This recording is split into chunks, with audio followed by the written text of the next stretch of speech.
কি সিদ্ধান্ত? 91 মাস ধরে 100 টাকা করে বিলে আদায় করা হবে,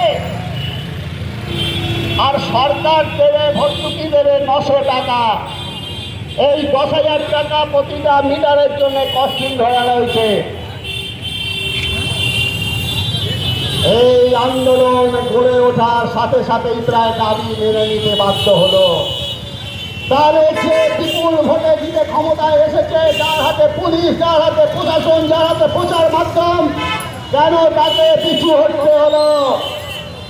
কারণ পাবলিকের পালসটা বুঝতে পেরেছিল।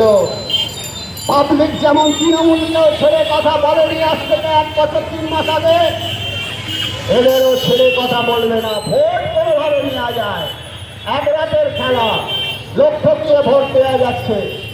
এর বিরুদ্ধে ওর বিরুদ্ধে খাড়া করে দিয়ে ভোট নেওয়া যায়, মানুষ ঠকানো কর।